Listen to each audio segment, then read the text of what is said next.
Yo, yo, yo, yo, yo. Yo, yo, yo. It's Higher Learning, Thought Warriors. It is I, Van Lathan. What's up, guys? It's me, Rachel Lindsay. Okay, so let's get into a couple of things. Number one, Rachel, how was your weekend? It was Halloween. I can't stand you. So Halloween. let's just get into it. See, I'm asking you your weekend I was. had a great weekend until it wasn't. So I had a friend come in town from Texas. I hadn't seen her in a couple of years, and I went to dinner with her and a brother and her sister-in-law. Great time catching up. Then Saturday, my sister, she's been staying with me 6 weeks and counting, treated me to a lovely spa day out in Westlake. Oh, very nice. So that was very nice. Four seasons? 4 seasons. Mm-hmm. And then I came home and got dressed because my friend had invited me to a Halloween party. Mm-hmm. And I thought, oh, this is great. It was her friend's party. It was a private party. And I thought, okay, let's do this. So I go with a group of friends. Mm-hmm. If y'all can see Van's face, he's just eating it. I go with eating this up. I just go with a group of friends. We get there. They're like, oh, masks are required. I'm like, oh, that's fantastic. I'm wearing my mask. Get to the step and repeat. Take my mask off for the picture. Walk upstairs. And I'm like, whoa. That is not what I signed up for. I thought we were going to a private party, which it was private. But I thought we were going to more of a gathering. Not quite what I walked into. You ever think something's going to be one way and then it turns out to be something different? That was me. So I left.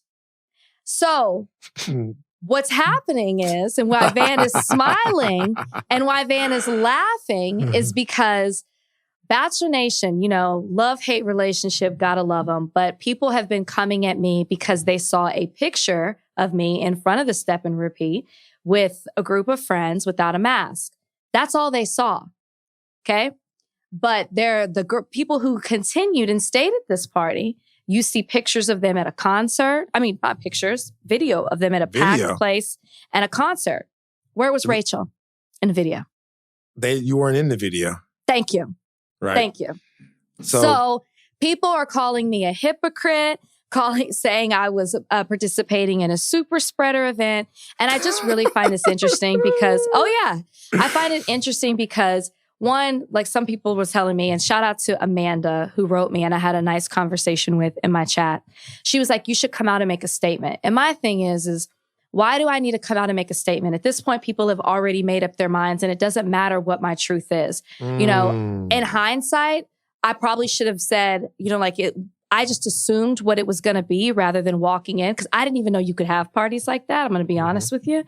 So anyways, but I left and people see a picture and they've created an entire narrative and are telling me how I spent my evening rather than listening to what actually happened. But that's it.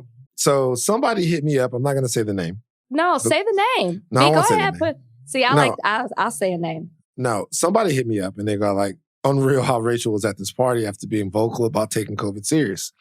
And then they sent me a video, but I couldn't tell. The video was weird. Like it started moving and you weren't in it.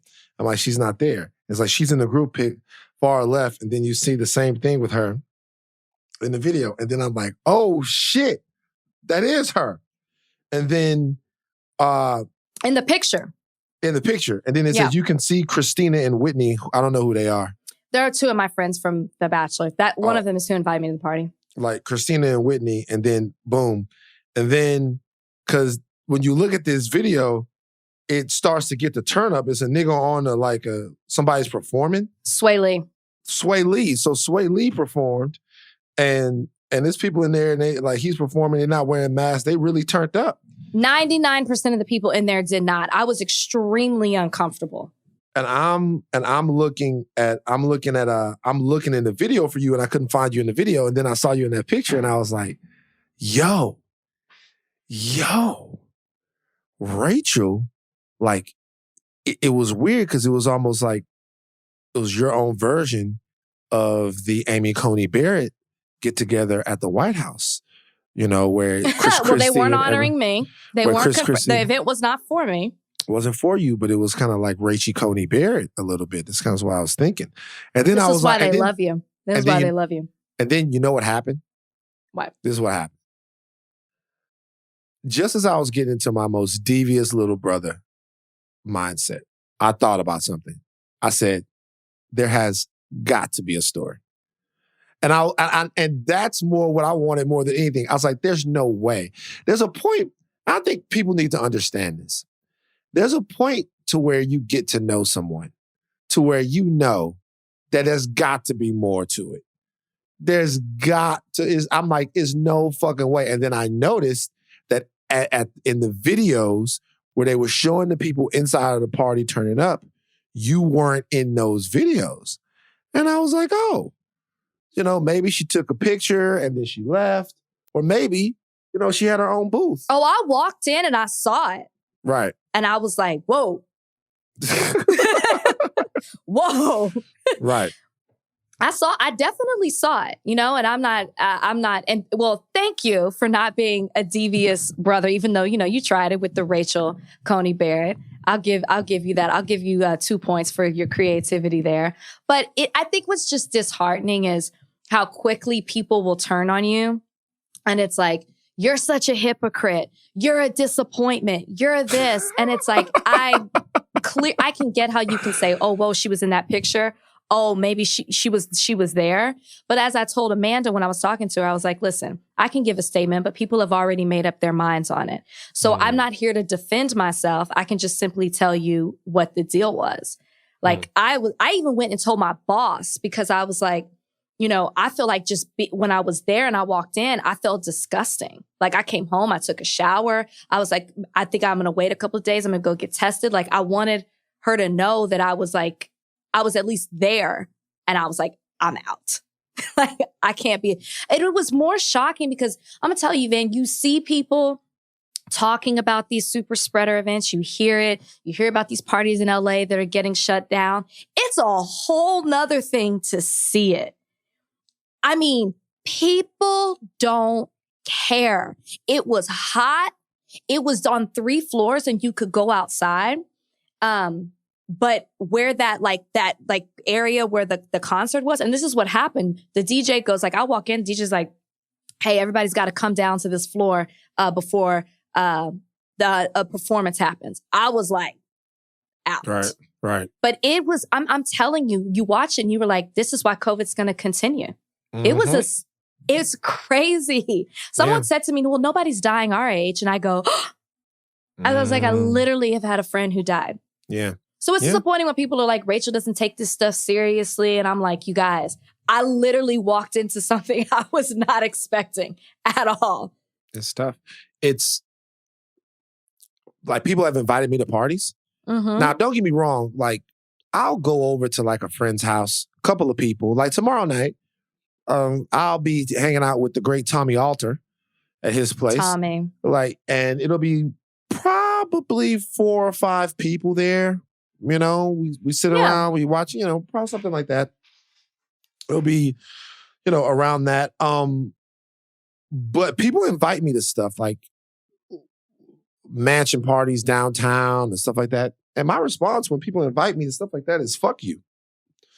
Now, that's because those are things that I know what's going on. I know that if you're having a mansion party, it's going to be 60 to 100 people there and all of that stuff like that. I just don't want to do that, But I've been in that same situation. I've been to places where people are like, yo, Van, come through.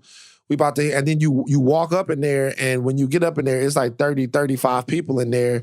And I'm like, I'm out. It happens. But it's so like, I get it. But it was just funny because it's funny to me that something happens with you and then people come to me. It's not just funny, it's delightful in a lot of ways. Well, you've already said you're petty. So people know if I send it to Van, Rachel can't ignore it because Van is going to bring it up, which I wasn't going to. When you I knew you were going to ask me about Halloween and what I did. But can I talk about how fire my costume was that I just made from home? Simple, but made a statement? Yeah. It's one of those costumes that really, really works if you tell people who you are. Well, I wasn't long enough at the party for people to say, "Who are you?" Right. Because people I was with, they knew I was Janet. But. Right. So you like it really, really works. But then it's not just one of those ones because it's not top of mind. We haven't thought about that version of Janet for a while. But once you said, you were like, oh shit, you nailed that. You know what I mean? So there are two different types of Halloween costumes. One Halloween costume is that you nail it, and then everyone knows what you are because it's something like everybody's talking about or something like that. But then the other one is like they ask you who you are, and then they go, oh shit, I get it. Do you know who I was going to go as, but I didn't go?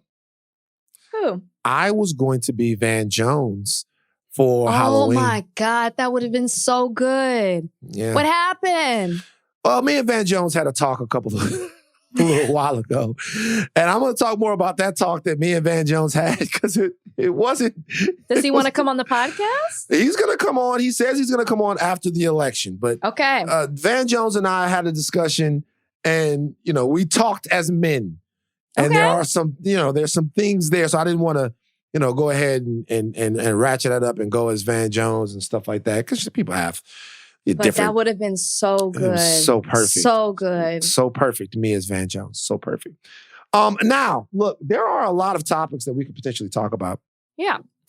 On this podcast. Where you want to start? A lot of topics. Well, I'm going to ask a question. Oh, okay. It is, as we record this, 3:36 p.m. On the Monday before the election. Yeah. As people are hearing this, they might be waiting in line to vote. They might be on their way to go vote. They maybe have already voted and they're somewhere looking at the results as they come streaming into the television networks. I'm going to be honest with you. I'm nervous. Yep. And I have anxiety. Yep. Question is very simple. What if Trump wins? Okay. Is your question asking me what happens to me and how I feel? Or are you saying like just in general, like what happens, like what does the day after tomorrow look like? No. Is that the right day? What does Wednesday look like? I'm asking you, what if Trump wins? If we weren't in COVID, I would need a vacation. I would have to leave for a second. Like I would truly escape. But here's the thing, Van, what can you do? Right? He's elected as the president of the United States. Depending on how close the election is, maybe it'll be fought in court. And we can wait and see what happens with that. But we saw what happened in 2000, where the person who it was called for is the person who ended up getting it. So there's not really much hope that comes with that. What do? You continue to, do you protest? He's still going to be the president. Do we talk about it on the podcast? He's still going to be the president. I mean, I literally think I might have a breakdown and you probably won't see me on air the next day. Like, I don't know mentally what I'm going to be able to do, but as a country, like what kind of effect can I have if Trump is elected? So I think that's an important question for everyone out there right now who is hoping that Biden-Harris pull this off. I think it's an important question to ask yourself. You're looking at polling. I'll be honest with you. No, I'm serious. You're looking at polling, and all of the polling points to a pretty low likelihood that Donald Trump wins. Okay. However, there's not one pollster that you talk to, one pundit that you talk to, that puts it out of the realm of possibility that there's a repeat from 2016. Right. The question that I ask is, what do we do if Donald Trump wins? And the reason why I ask that is because we have to do something. When you say, what can you do? I understand. But the question is, what do we do? There's got to be a way. There has to be something that we can do to continue to fight as the people that we are, to continue to build coalitions to attempt to change America. On either side of the equation, what happens tomorrow or today, as you're listening, just simply cannot be the end.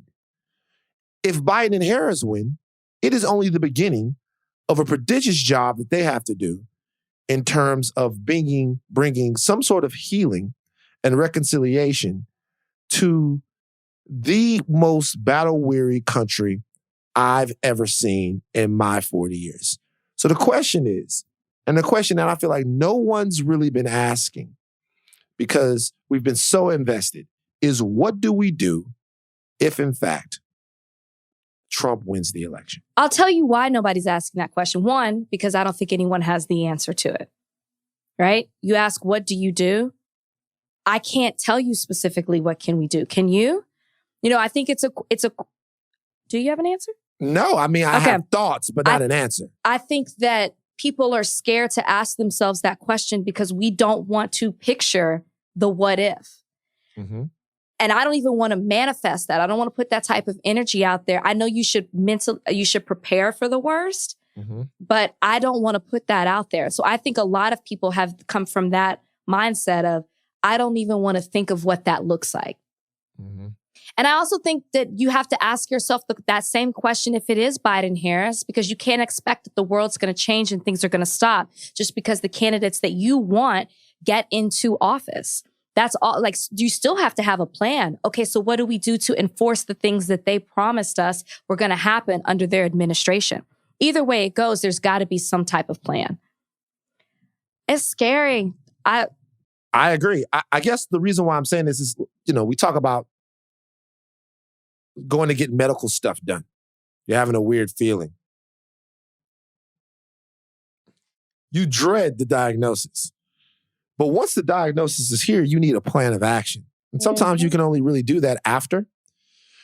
And another reason why I asked that question, after you get the bad news, should I say, another reason why I asked that question is because I don't ever want to be in this position again. Mm-hmm. I don't ever want to be in the position again where one election is so high leverage to where I feel like the fabric of my soul will be decimated if it doesn't go the right way. We always have to be ready. As people who love freedom, justice, equality, and a functional American government, we always have to be ready to go forward and assert ourselves in this country. And there needs to be a plan to do it. And I think that over the last, and this is myself as well, this is myself more than anyone, I'm checking polling from all over the place, man. I'm looking at the up-to-the-minute polls in North Carolina and Florida and Pennsylvania and Arizona. I'm comparing trends from fucking 1988 to trends now. I'm looking back to what Hillary won, what Hillary lost, how she doing with suburban white women over 65 who were born below the Mason-Dixon line, after midnight, who have gray hairs, but also, like, I'm doing all of it, you know what I mean? But I'm not thinking about what happens if we wake up Wednesday or Thursday or Friday with another 4 years of Trump's America.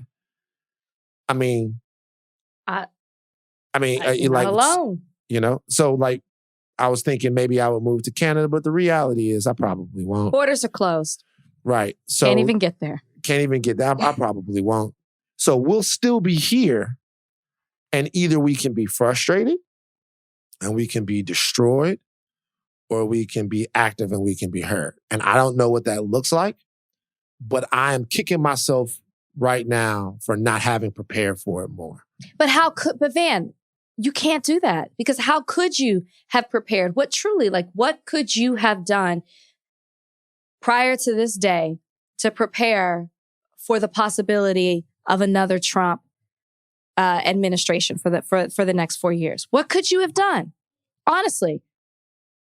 Well, I mean, look, there are a couple of things I feel like I could have done. Number one, I could have been more engaged, and I will be more engaged either way, with grassroots organizations that are going to have to exist in the same capacity that they exist in right now, no matter who the president is.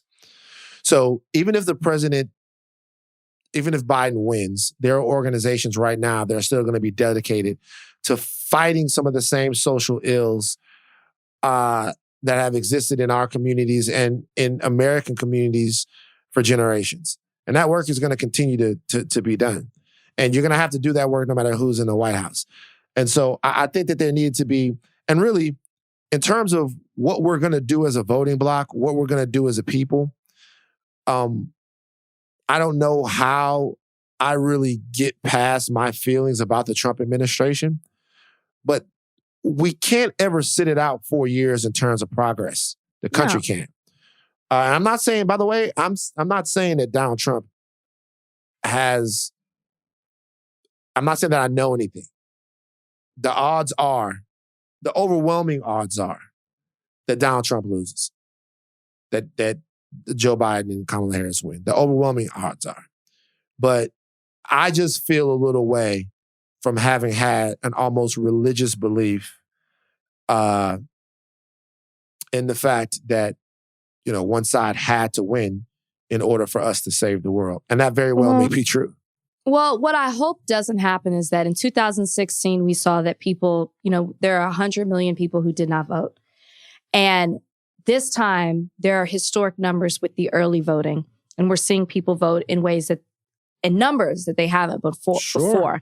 And if change doesn't happen, what I don't want is for people to be discouraged and truly think, well, we did all of this, we had all this momentum, and nothing still happened. Right. That's the worst thing that we could do, is go backwards. If anything, this is just showing that, in response to what we can do, if anything, this is just showing that our work is not done and you're going to have to continue to try harder. Because even if Biden and Harris get in office, they're not going to change the world or the country overnight. You're still going to have to fight for the things that you want. And I knew I was going to lose my train of thought. And oh, damn it. I feel like I had a really good point. It's going to come to you. It always does. It always does. Stop saying that. It's not coming.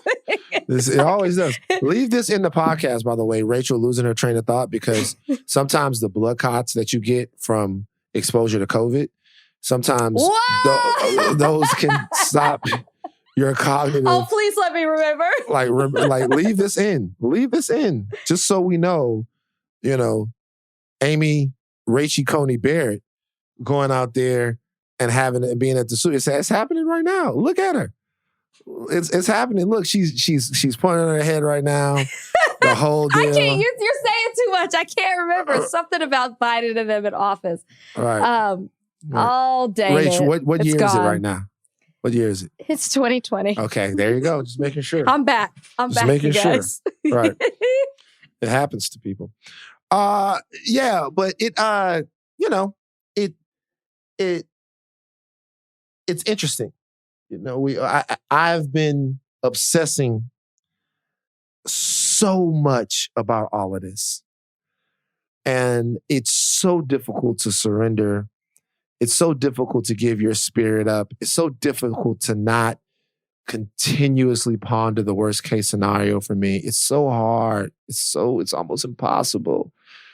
And in this, I never even thought, but here it is. We're right here after all of this time, and it's only going to go one or two ways. And never mind that when you drive around Los Angeles, you see businesses boarding up. Right. Ominous. Expecting widespread unrest. Expecting it. So Either way. It's tough. Guys, if you can hear what we're talking about, man, if you're out there, we got to get control of America. Something happened to me this morning. Oh, you got it. Here it comes. What happened? Tell me. It was something you said about now the moment has passed, but for all those who are, against me at the moment for this weekend activities, I just want you to know that it did come back to my mind. Mm-hmm. You talked about we got to get control. And what I was saying is that even when Biden and Harris get into office, we are still a divided country. Yeah. And so when you talk about what we need to do, we need to figure out how we come back together, because them being in office is not going to bring us back. We're still going to be extremely, extremely divided. And we need to figure out how we can start working together with different views. We need to get back to that place. And I don't see that happening under this current administration because of what has been built over the last 4 years. And people are just feeling emboldened and empowered to be overtly racist, or just at odds with one another for different reasons. So I'm going. This was all to go into what else we can do. We have to figure out a way to work together and not be so against one another. And even though that moment is past, I just want to say I'm very proud of myself for finding my way back to that thought and remembering what it is that I was going to say. I'm happy you're healthy. Shut up. So I did something really weird on my walk this morning. My anxiety is super bad in the morning. So I cannot function for the rest of the day if I don't take a walk as soon as I wake up. Okay. So as soon as I wake up, I have to take a walk and burn off the anxiety. So I saw a police cruiser. Mm-hmm. The police cruiser was sitting there. And I just walk over to the cops in the police cruiser. Like, yo, can I talk to y'all for a second? And they're like, yeah. Now, here's the thing. I don't like the cops. I don't think that the police force is, at this point, a useful organization for Black people. I think that far too often we see the cops escalating things that could have been de-escalated. Far too often we see the worst case scenario coming out. I think the cops need to be, at the very least, wholesale reformed, probably more likely dismantled and then reassembled in some other version of public safety. But something has to happen. We can't keep going on like this. But I walked over there and I looked at the guy, and it was a white guy sitting in there with a younger Asian lady who was a cop. And I looked at him and I could tell he was trepidatious because, here's coming a big Black guy coming up to his police cruiser. What is he going to say? What is he going to do? So I looked at him and I was like, yo, do you care what's going on? Straight up. I promise you this happened. I was like, do you care? Does it even... And he was like, you mean with everything this summer and everything? And he's a very nice guy. I was like, yeah. I was like, and she went, yeah, I care. The younger cop, she was much younger. The older cop was like, of course I care. It's like, of course I care. I was like, I was involved in everything that went on this summer, and I meant everything that I said, down to the abolishing and the defunding and all of that. He goes, I get it, I understand.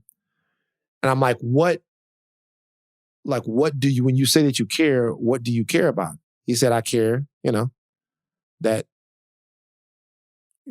the way we're looked at. It's like, I'm really not the bad guy. And I'm not about to say that I walked away singing Kumbaya, or thinking or having changed anything. I told them to be safe. I told them that I don't wish that anything happened to them. And I certainly don't wish that anything happens to us. Mm-hmm. But what I did think was, there is a shit ton of work to be done. And you cannot do the work. It's just very hard to build a cabin with a sword. Like, you need a hammer. You need nails. You need shovels. You can try to build it with a gun. You can try to build it with a sword. You can try to build it, with some nunchucks. It's going to be difficult. It's going to take a long time, and you might hurt yourself. So I just hope that no matter what happens tomorrow or whenever, that we are equipping ourselves with the right tools to build what it is that we want to build.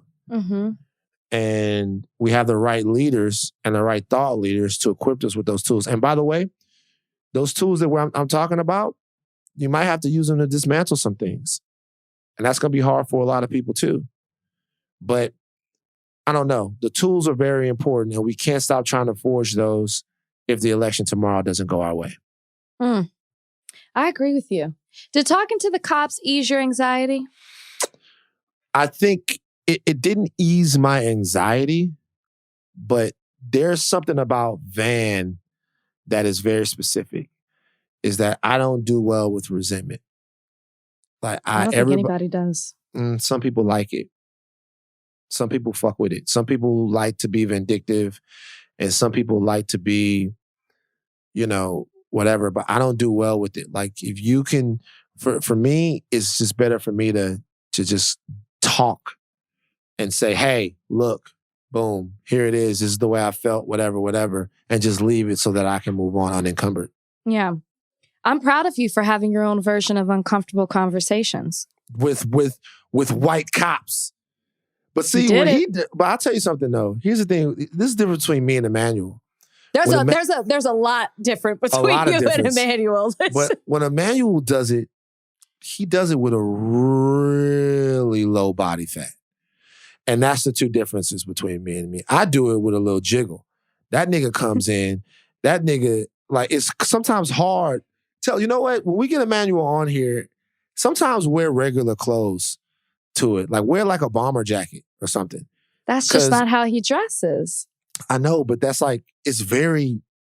You tell him to not be himself. You can be too fucking swole. You tell the man not to be himself.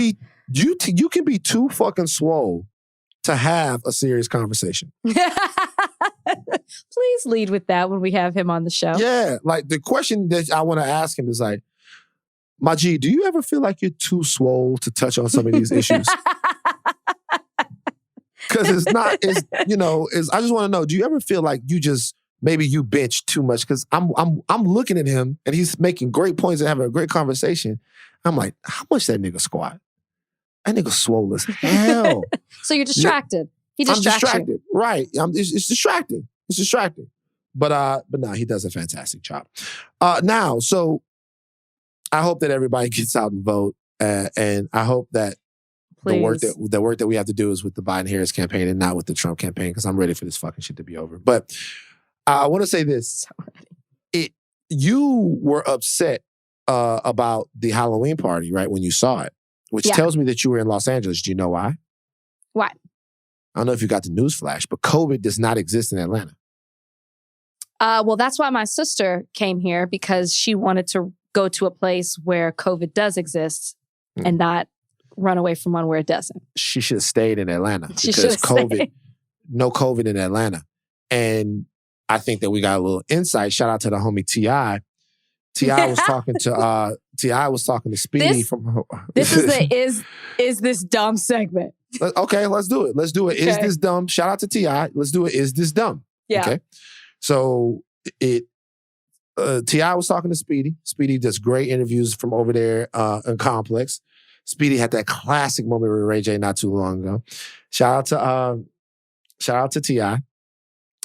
T.I. was drinking tea, and Speedy asked T.I.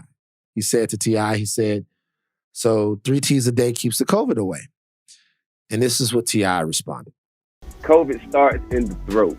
If you catch it while it's still in the throat and you drink warm liquids, the warm liquid wash it down to the stomach with the stomach acid, then kill it. I'd rather boost my immune system to defend me against COVID should I come in contact with it, rather than wear a mask and hide in fear of coming in contact.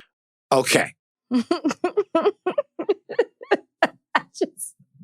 I have no words, Van. Okay.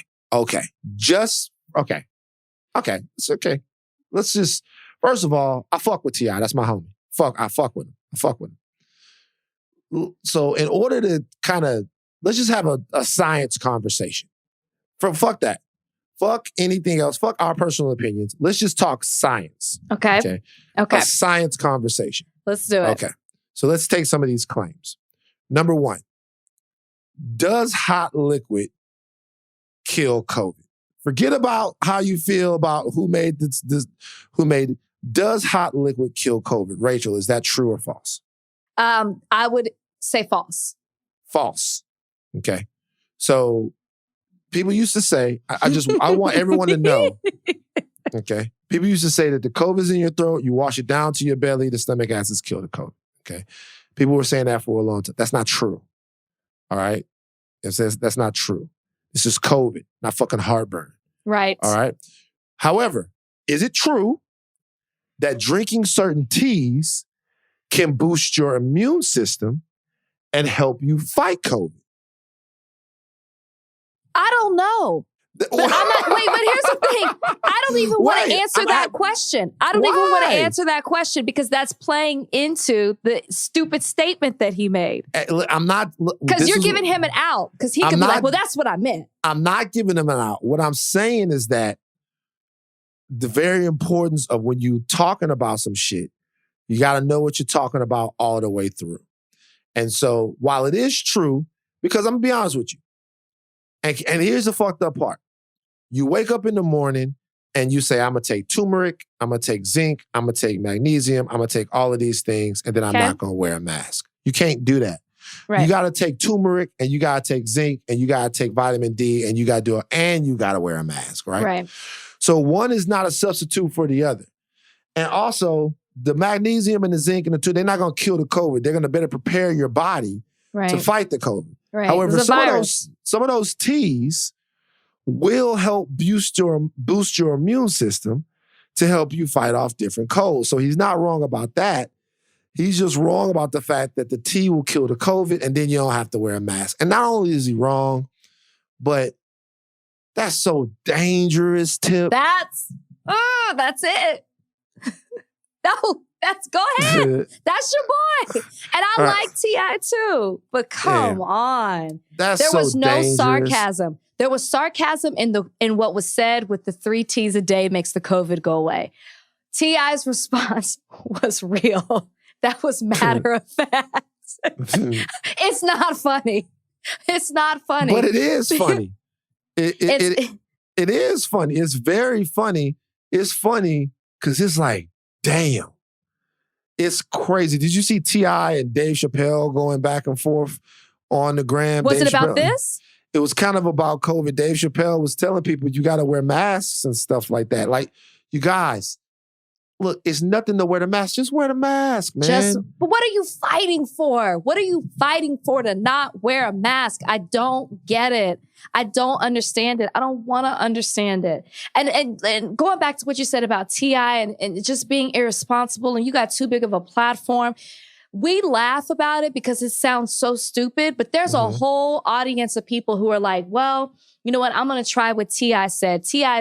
is an intelligent, outspoken man.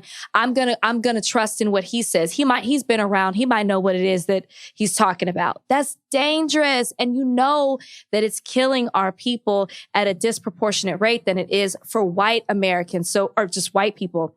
So why would you use your platform to say that? Just loud and wrong. Yeah. It's just, it was kind of funny though. Because you're watching Tip, it was kind of funny. Because you're watching Tip explain this and you're like, God damn, this nigga for real? But no, you guys, here's the thing. I'm specifically to the Black community. You know what we never talk about? We never talk about the fact that there is ample reason for the Black community to be distrustful of science.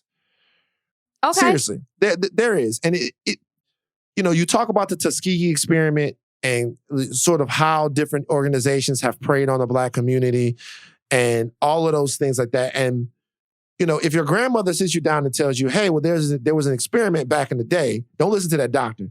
There was an experiment back in the day where they took all of these Black men and they told them that they were going to cure their syphilis, and then they didn't do it.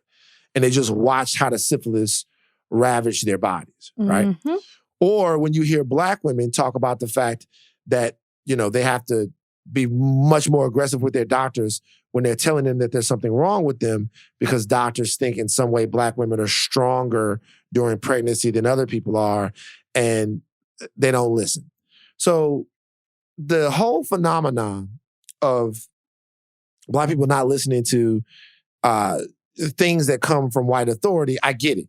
There's historical precedent for it. Right. But I'm telling you right now, just wear the fucking mask, man. Just wear the fucking mask. I get it. Fauci not trying to hurt y'all. Fauci's not trying to hurt a fucking soul, man. These doctors have been dedicated to this stuff. This is what they do. Just wear the mask. Tip, bro, wear your mask. You got a family. We need you out here. Here's the stupid thing. If it was that easy, T.I., then everybody would be doing it, right? Everybody would wake up and take their three teas a day so they could beat off COVID. When you talk about it in such simple terms, all you got to do is drink tea 3 times a day. No, if it was that easy, we'd all be doing it, and there wouldn't be 225,000 of Americans that have died of it. Like, stop. It's so irresponsible, and it's disrespectful to the lives that have been lost and the families that have been affected by it. That's crazy how you said that, by the way. What? So they could beat off COVID. That's... Did I say that? Yeah, you were like, people so they could beat off COVID. That's like, COVID probably somewhere going, yeah, man, I'm fucking with that, you know? Beating off COVID. Yeah. That's crazy. Rach, you clean it up. By the way, I gotta be honest with you, Rach. I gotta be honest with you. Aren't you always? If the Bachelor people love you so much, why they always coming for your neck? They don't love me that much. Coming for your neck. I just got another DM with them fucking pictures. They coming for your neck, Rach. But that's what I'm trying to get you to understand. They don't. I'm outspoken. They hold me to an impossible standard, and they are ready to pounce anytime I do something that's in anything off the beaten path, right? While in other ways, you can be completely mediocre and they praise you and put you on a pedestal. I'm just saying. Right. I'm just saying. Right. Yeah, it's interesting. They love to hate me. They love to hate you. Do you? And what about the Cowboys? Really, Van? Really? Not even on the rundown. You just not even. The Cowboys are awful. At this point, Cowboys need to tank. Let's I don't want to say get ourselves a new quarterback because I don't want to see Dak go, but we need to tank so we can do something to get ourselves some draft picks. We need to repair this defense. We can't defend the run. We're completely awful. We have no offense. I don't even know where to start with the Cowboys. I thought we had it when we had that big sack and fumble on Wentz, and then there was nothing after that. There was nothing. What were your thoughts about Lil Wayne and what he was able to accomplish this past weekend? And by the way, this we recorded the podcast and then Lil Wayne did this the day after. I know it's old news now. Yeah. But what are your thoughts? I just feel like everything I'm talking about right now has been a disappointment. Every topic that we talked about on this podcast, I'm just disappointed. I'm constantly disappointed in people, or people are disappointed in me. Wayne. So what people don't know about me is I love Wayne. I mean, like, I'm talking tearing out the magazine pictures, lining my wall up with pictures of Wayne everywhere. Really? Yes, they used to call me Lil Wayne. In track, I love Wayne. So it's so disappointing to me to see things like this. He's just fallen off in a way that I can't even. The love that I used to have for Wayne hasn't existed for a while, but to see Wayne come out, and even though they're saying it wasn't an endorsement of Trump, he still sat down and met with Trump, which if I'm 4 days before the election, how's that not an endorsement? Yeah, because he's saying it's not an endorsement because he didn't say go vote for Trump, but he's saying, he sat down with Trump and he listened to the Platinum Plan, and Trump is he's assured him that he's going to get it done. If I'm Ice Cube and you really feel like you went to talk to the president to really do something for the contract for Black America, and then Wayne comes behind you and co-signs it and does this, it really makes what you did seem like you were endorsing Trump. Do you know what I'm saying? Like, if Cube is standing by what he said and what he did and why he did it, when you have somebody that like Wayne who hops on the coattails and explains it in a different way, it really takes away from what it is that you were trying to do. If I'm Cube, I would regret. He should have regretted it before, but I would definitely be regretting meeting with the president at this point. But Wayne, I mean, this isn't the first time Wayne has disappointed us this year when he's come out. He said the Black Lives Matter movement isn't he doesn't connect with it. It doesn't resonate with him. He doesn't get it. And he's also come out and talked about cops in favor of cops and talks about how a cop saved his life, a white cop. So should I be surprised that this is happening 4 days before the election? No. Am I disappointed? Yes. Do I hope people realize that Wayne is not somebody you should trust, somebody you should believe in, and somebody you should, somebody you should follow what they're doing. You should not be following their lead. I'm hoping that's the case. But what do you think? He's from your area. Yeah, he's from you a Wayne head? Huge. Like I started Still? listening to Wayne. Yeah, I mean, look, no, I mean, Wayne hasn't really been. Wayne. And it's not to diss him. He hasn't been musically relevant in a long time, but he still gets busy when it's time. I mean, so some years ago, Wayne said that he had never experienced racism. Do you remember that? Yes. He said he had never experienced racism. I don't know what racism looks like. I never really experienced racism. It's interesting when people say things like that. So Wayne is probably, in the way that he analyzes racism, he's probably not wrong about that. So if you guys know a little bit about Lil Wayne's story, when he's 7 or 8 years old or something like that, Baby sees him rapping. Baby takes Wayne under his wing. Wayne gets put in a group called the BGs, the Baby Gangsters, with BG and Wayne. That's like early on. He's maybe 11 or 12 there. Mm-hmm. They didn't split that group up. By the time Wayne is 14, he is probably the most talented member of the Hot Boys. Not the hottest. You had Juvie, you had BG, you had Turk, but I always liked Wayne the most in the Hot Boys. This is 96. So he's 14. I'm like 16. Mm-hmm. And the Hot Boys are by far at that time my favorite group, listening to everything. So I listened to Wayne pretty much from that point all the way through when he went through a little down spell when 500 Degrees came out. Because he had The Block Is Hot was his first joint. 500 Degrees came out. People weren't really fucking with him that much then. And then all of a sudden, he had this creative awakening, and then here comes the Carter. And then you have a slow build to Wayne being the biggest rap star in the world. Okay. So I want to take people through everything that we just talked about. We talked about someone who basically lived a different life than the people in his community, because he was almost adopted by a Black Philip Drummond before he became 10 years old. All right. So that's a little different, right? Sure. Right. So a lot of the racism that you would just see from being around, or maybe having to deal with the police, or maybe having to deal with people in your school or something like that, a lot of the, hey, you're a nigger type stuff, maybe Wayne didn't deal with that. All right. But I'll tell you why a statement like that is evidence that Wayne doesn't know what the fuck that he's talking about enough for you to listen to him.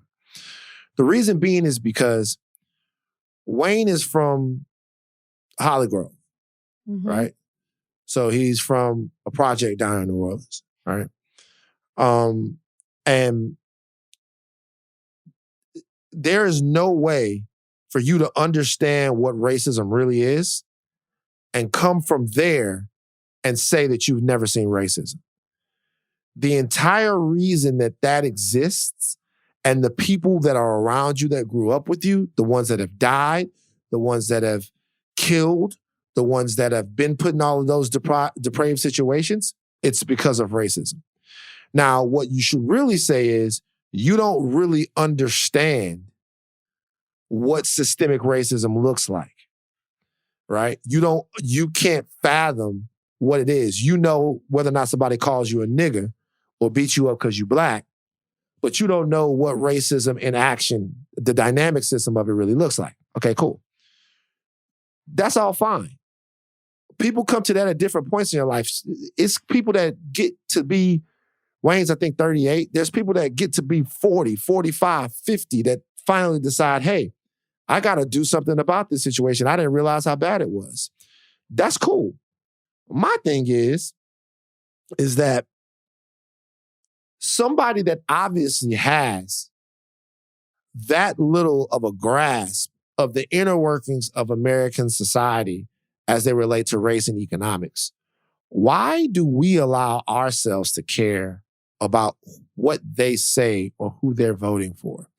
What we have to do, and it's going to be difficult because I am not an academic expert on this. These are observations from a guy who is a pseudo-intellectual, right? So what we have to do is at some point as a community, as a culture, we have to detach ourselves from giving a fuck about who he's voting for. And we have to remember that the same people that make you dance and the same people that make you feel good about yourself shouldn't be tasked with giving you directions on how you should live your life.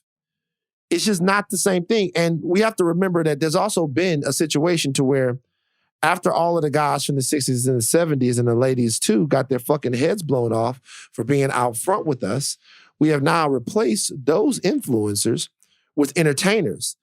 And any entertainer that's an activist, I promise you the activist is their second job. Of course. You never, ever, ever, ever. There's too many people out there from all spectrums, all walks of life, that being an activist or a politician or a political theory thinker or an economic thinker or an abolitionist is their first job. You should care about what they say and less about what Wayne thinks. And that's with all due respect to Wayne. Well, there's a clip going around with Malcolm X talking about this. Have you seen it? Where he's sitting down and he's talking about the Black community is the only community that looks at entertainers and comedians as people that they look up to. And you don't see white people doing that same thing about who are their role models or who they respect. And he's basically saying that they're being used to do certain things to influence us a certain way. And that's not the people we should be looking up to. And I'm paraphrasing here, Sure. But those aren't the people that we should be modeling our lives after. And so I think that goes into what you're saying about Wayne. But that's what these young kids do. They look at these people who have made it, who have achieved success, and that's what they're trying to emulate. And I think Wayne is what's wrong with a lot of Black people who reach that type of status. They think because they reach that wealth, they achieve that wealth, they have certain status that everyone else should be able to do what they did as well. And they're not necessarily reaching back and helping the community in that way. They're just saying you should be able to do it like me. And this is me referring to the comments that Wayne made about like how he doesn't relate to the Black Lives Matter movement and it in no way affects him. Like he can't connect to it. And I just think that's so wrong. And I don't know if a lot of people realize the certain things that Wayne has said or maybe other people in that position have said. But yet they want to model their lives after these people when these people don't necessarily have that same respect and regard for them. Do you know what I'm saying? I do understand that. I think that it's important to realize, as very well said, I think it's also important to realize in situations like that, that's probably an honest statement. Wayne probably doesn't in any way relate to, even though he was caught up in the carceral system, he went to jail, right? He probably in no way relates to what's going on the streets. The question is not whether or not you relate to it. The question is, why aren't you trying to relate to it? And so that's the thing, right? There are plenty of situations. Do I relate to I agree. The abortion issue? I don't know anything about, I can't relate to that at all. But I am trying to relate to it. I am trying because of the common threads in someone that wants freedom to make a decision about their body. Mm-hmm. Well, that I can relate to. I can relate to wanting to be in control of my own body, wanting to be in control of what I do with my body, wanting to be in control of how I govern my body. Mm-hmm. I can relate to that. So I don't have to be able to relate to the biological components of what's happening, when it happens, and how it happens. I think that's like, that's outside of the sphere of my experience. But I'm trying to relate to that and succeeding in relating to it because it speaks to the human condition. Now, as far as what we're talking about, if Wayne and ourselves and everybody else really wants to help, put people on. Talk to people who are doing this. And this is the same thing that I told Ye back in the day. I guess he did because he put Candace Owens on. He brought her to TMZ with her. So I guess, but I'm not telling him how to think. I'm just saying that there are people that are kind of devoted to. I'm not saying that she's necessarily one of them. Probably a bad idea, probably a bad example. But what I'm saying is when we're here on Higher Learning, people really wanted us to discuss what's going on in Nigeria. Mm-hmm. we could go on Wikipedia or go on Reuters or Al Jazeera or CNN or wherever and regurgitate what we're reading. Right. But number one, that doesn't create a new voice that needs power in order to change those movements that will still be talking about it when we move on to our election. And number two, the authenticity of that conversation coming from us is lacking. Yeah. So what people have to be willing to do sometimes is to bench themselves. Fucking take a break. You know what I'm saying? Yeah. And all of that. There are brilliant people, and I'll say their names again. DeRay McKesson, Alicia Garza, Philip McHarris, you know what I mean? Tiffany Lofton, Tamika, Myson, you know, like whatever you need, they got you. Tarana Burke, you know, whatever you need from whatever, Mark Lamont Hill, whatever. There are people that study these things. This is what they do. They're out there. This is kind of what they do. So, you know, it's not a fucking rap concert where people are coming there to worship you. They worship you because you can rap. That's it. So, you know, it's different. If you're going to do the work, then do the work. There's guys out there that do the work. Killer Mike do the work. Yeah. There's people that No Name do the work. If you're going to do the work. But you can't part-time this. It's just a weird-ass thing to do. So I'm not even pissed at Wayne. I'm not pissed at Wayne. I'm just weirded out that this is where we are, to where we give a fuck over who he's voting for. And that goes for me too.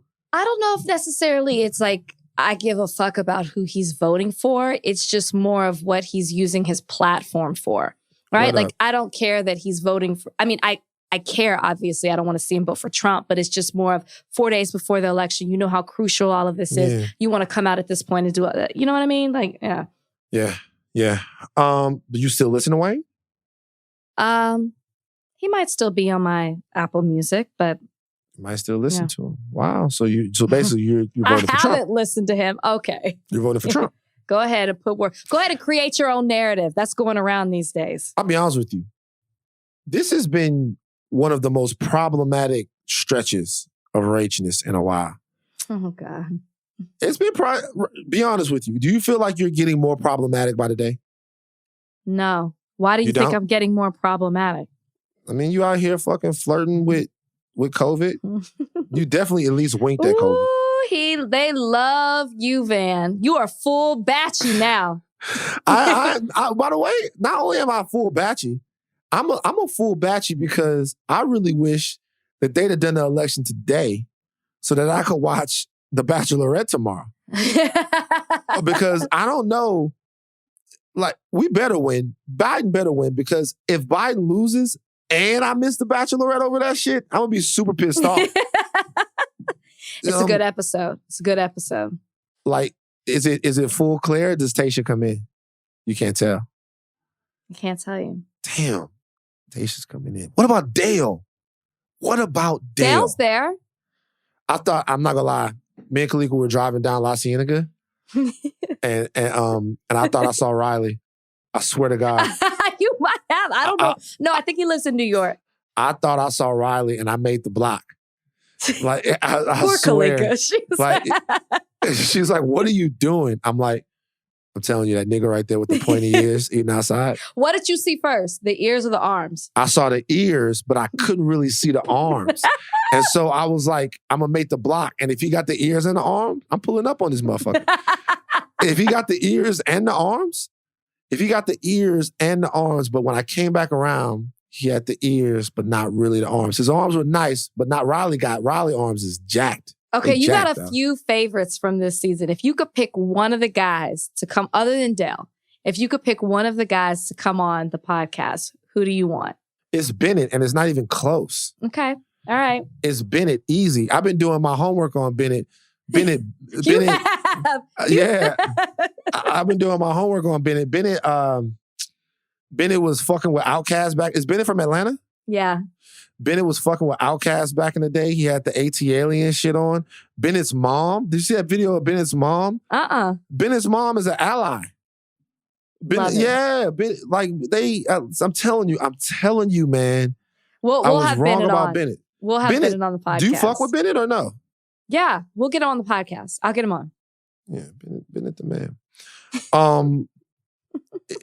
Look, I gotta be honest with you. Like, here it is right here. Bennett Andrew Jordan. I'm looking at him right now. He loves him. Look at this motherfucker. Look at this. This is Bennett. No Sunday scaries here. Just smiles, smirks, and the occasional smug look. Looking like a pimp. All Brooks Brothers out. Bennett's the man. See, Bennett is an example of you walk into a situation and you think it's one way, and then bam, it turns out to be something different. Oh, shit. Look at Bennett getting freaky, dunking the ball. Look at Bennett. The obsession. Look at it. Look at Bennett. Look at Bennett getting freaky on the nigga. Bam. Okay. All right, man.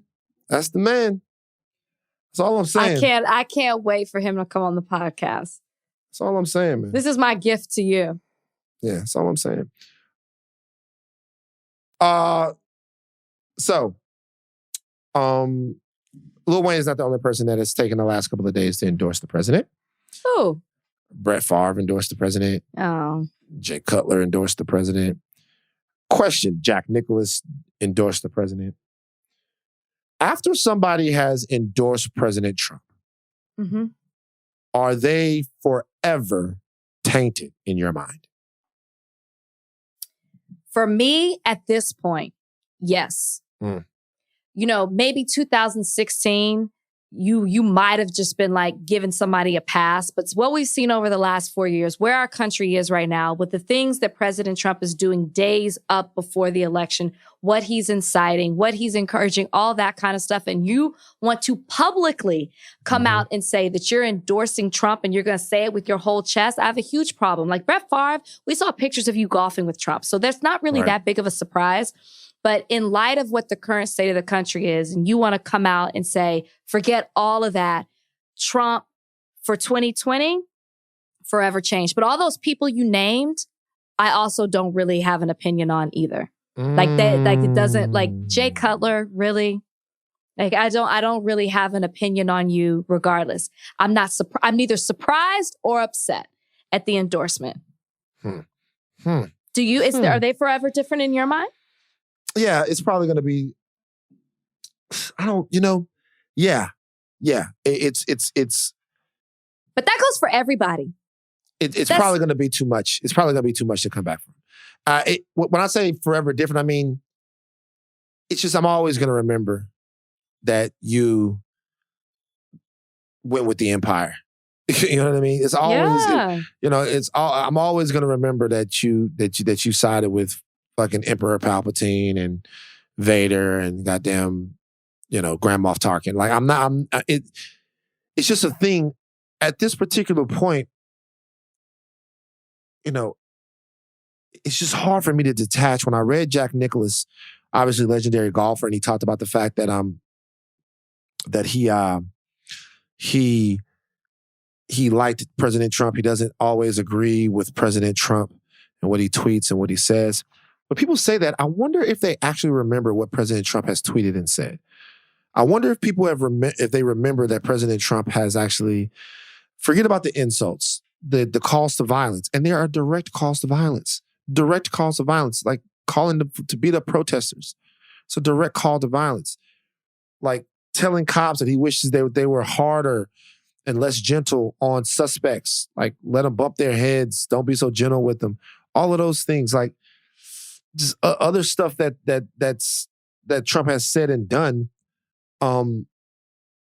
It's weird how much of that you'd let slide. There's so much that, and I heard somebody say this today, there's so much that has been done over these last 4 years that people forget some of the stuff in the beginning and in the middle, and maybe only pay attention to some of the stuff at the end, which has still been very bad. But he's done so much when it comes to tweeting or what he said at a rally or wherever it may be. Question for you.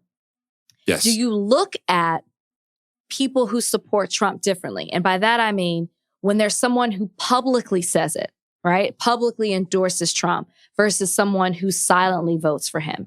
Do you look at them the same way? It's a fantastic question. Extra Rach. I don't know. I don't want to. I just got an email from Joe Biden. I want to read it. I just got one of these emails. Fuck these emails, by the way. I'm not even gonna lie. Let me just read what Joe Biden just said to me. I'm gonna answer this question right here.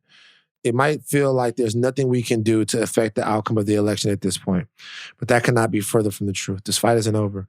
What we do together in the next 24 hours is critical, and it could ultimately decide the fate of this nation for the next 4 years. We're so close to the finish line. With your support, I know we can bring this home. As you read this, we need to rush resources to the front lines in important battleground states like North Carolina, Wisconsin, Florida, and Pennsylvania, where the race is still too close for comfort. I truly wouldn't be asking if it wasn't urgently necessary, so I am humbly requesting one fire time. Will you please split a $10 donation between my campaign and the DNC? I am about to donate right now $100 to Mr. Joseph R. Biden. Okay? Should I send him $1,000? So I send him $1,000. Wow.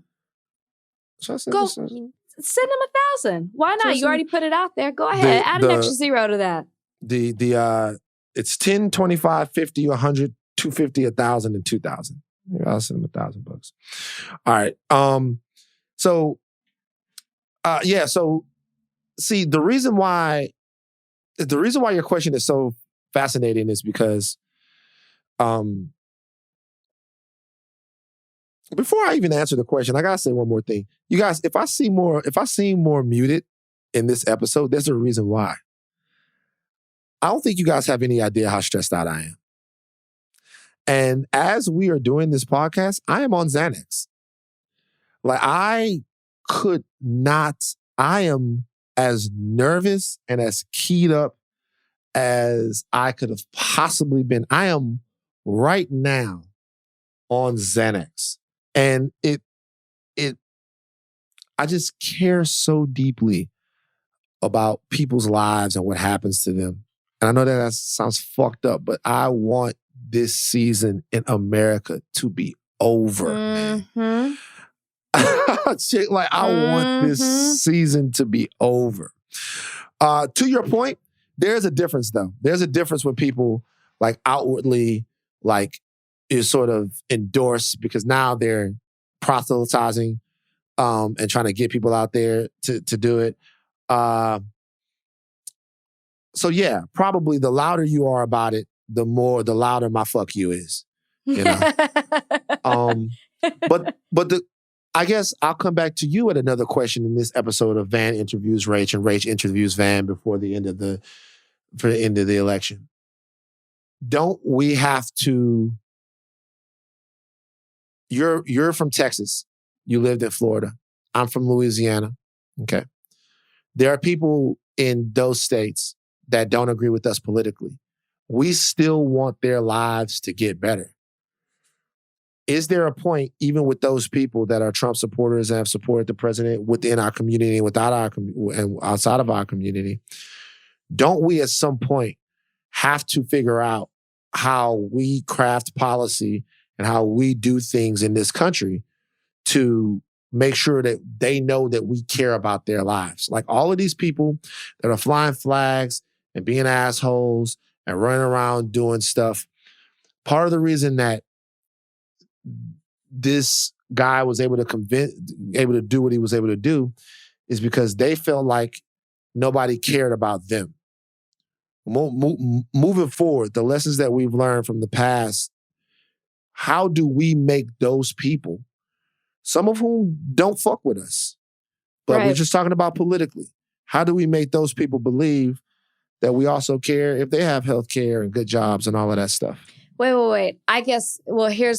I guess I'm confused on that because to me, the most loud, people who are the most loud to me is not because they're voting for Trump because he's making their lives better. No, he's not making their lives better. Right. They think that he makes their lives matter. Like he's not making their lives better. Like they think that they feel seen. He's making their lives matter by making ours not.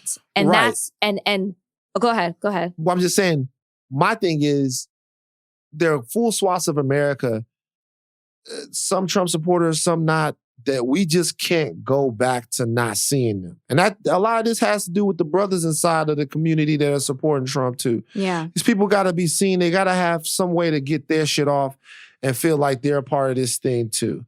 Because if not, if the Democrats take the presidency and then they take the Senate, and then you got 4 years of blue fucking, you're going to get another one of these guys that comes along, and the country just can't keep teeter-tattering like this until it fractures. I guess that's what I don't see on the other side. On the Democrat side, I don't see them trying to put down these people's lives. I don't feel them saying that their lives matter. To me, it's all about, racial equality and social justice. And it's just about making this country a better place. It's not about saying you're not as important or your life doesn't matter. And if you see it that way, then you're not getting the message and you're not seeing what they're really trying to do. That's how I feel. So I guess I don't look at it in a way of, how do I make you feel you matter? I almost feel like with those people who are so loud, it's a lost cause because you're not getting it. You're not seeing it. And the only way that you're going to see it is if something within you changes, because you're not listening to the message that's being put out there. Nobody's telling you you don't matter. Nobody's saying they don't want you to have the same rights. It's all about equality. And they don't see it that way. So how do you change their perception? You can't. With those people, they've gone too far. I'm talking about the loud ones. You don't think that there's a group of Americans out here, some Black, some white, some Latino, that during the Obama years or the years around there where the rest of us had this sort of society that we thought was quasi-ideal and that felt like they were losing something? And but what were they losing? But here's the thing, though. I'm not saying that it was valid. I'm not saying that it was valid. What I'm saying is that how do we make sure those people know that they are included in this? There's got to be we can't pretend like, and by the way, this also goes to sort of the movement towards Trump inside of the Black community. As far as some of these brothers, how do we make sure they know that there's a seat at the table? So I guess the question I would ask those people on the other side is, why do you feel excluded? Is it because we're fighting for things that are liberal? Is it because we're pro-choice? Is it because, you know what I mean? Like immigration? Or is it because you're a fucking racist and you don't want to share your community with Blacks and gays and transgenders? Exactly. Yeah. You don't want everybody to have a seat at the table. That's why I say they're too far gone. How do you change that? You really can't. Not with policy, not by example. It's got to be something from within. Well, the first thing we got to do, and I hope that we can do this, is keep people working. Let's get people working. Now, we're about to go in a second, but I do want to say this, that it's going to be important that regular Americans can make a living wage. And when I say that, I mean, all of these companies that we love, I just order something from Amazon, man. Almost everything these lights got sent to me via Amazon. All of this stuff is Amazon. Like all of these corporations, they're great. They're amazing. But at some point, for them to pay zero tax rates, they're going to have to reinvest into America, and not just the New Yorks and the South Floridas and the Southern LAs. Like, I need Detroit to get busy. I need Baton Rouge to get busy. I need the Appalachians to get busy. I need Pensacola to get busy. I need Tuscaloosa to get busy. You know what I'm saying? I need places in Kansas and Iowa and Richmond, Virginia to get busy. I need Black, brown, white, red, all kinds of people like that. The average Americans that make these that make these corporations go, that buy all of this stuff, that create. We need to get busy, and there needs to be a real look at the economic situation in America that has really sort of persisted since the 70s, when financial speculation became a way that you can make super wealth in this country. And it's just, we cannot keep going with 1% of the 1% owning half the fucking stock market. Yeah. It just doesn't work. You You know? Yeah. Man, get your dad on that, man. This nigga rich. Oh, because what? Get him on it. Like, okay. Is he? We're not rich. Is your pops rich? Yes or no? No. He's a federal judge. What do they make? He's a government employee. You can look that up. That ain't rich. Nah, he rich. Go look it up. Government employees ain't rich at all. Who is your dad? My dad actually took a pay cut to be a federal judge when he was city attorney of Dallas.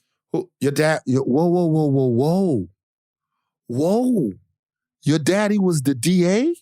No, not the DA, the city attorney. So what he's the not fuck an elected. What is the city attorney? So there's elected officials, the DA, the district attorney. You deal with criminal issues. There's the city attorney who deals with when the city gets sued, or like anything runs every sees all the And then there's a bunch of assistant city attorneys under him. So similar to the DA, but it's on the city. So somebody would sue the city because there was bad water or something like that. And it's my dad's office that would. And then your dad would come in and be like, "Fuck your water, man." No, like your dad would come in. No, people. Do you ever see that? It's movie? A legal issue. He ain't a politician. You ever see that movie Gasland, where it was motherfuckers in Texas because of fracking that was lighting their water on fire? Rachel's dad would be the one to be like, "Hey, these are lies. Hey, no, these are lies. The gasoline." Okay. That is not a legal issue, people. So your dad has never told somebody. If someone sues the city. You're saying your father's never told somebody to drink gasoline before? That would be correct. Drink gasoline. That gasoline shit was crazy. All right. Well. We need to end. Because I'm so glad that you shared with people what you're going through, because I feel like you've gotten progressively worse on this podcast. You think I've lost it? Yeah. I've gotten loopier? Yeah. I've watched it. I'm watching it happen. You're watching me get loopier as the medicine sets in? Yeah, I don't give a fuck. It's set in. I got See what I'm saying, y'all? I have an anxiety disorder, and I won't let it destroy me. But I will tell you this, though. I will say this. You guys get out and vote. Okay? Get out and vote. Also, I've told you guys this before, and I'll say it the last time. Stop snitching on Rachel to me. Rachel is my sister. I'm being serious. Thought words. I want you to listen. I'm being serious. Stop snitching. All y'all do is fucking snitch. Rachel had Easy on the fucking podcast. Y'all snitched. Rachel had some other chick on the podcast. Y'all snitched. Rachel went to a Halloween party and she was dancing on tables when there was 100,000 people in the room. Y'all snitched. I'm telling y'all, this is my ace over here. Stop snitching on Rachel. What the fuck are you guys doing? Like, seriously. Thank you, man. Thank you. Right. All right. You got anything else? No. Very well said. All right. Thought Words. We will see you on the other side. Do what you need to do to get through tomorrow and the day after. We will talk to you guys Friday. You'll hear from us again. I can't tell you how we're going to be. Because a lot's going to happen between now and the next time we talk to you. But y'all be well and y'all be safe. Nothing else from me. Take your thing caps off. No stop learning. I'm Van Lathan. I'm Rachel Lindsay. Peace.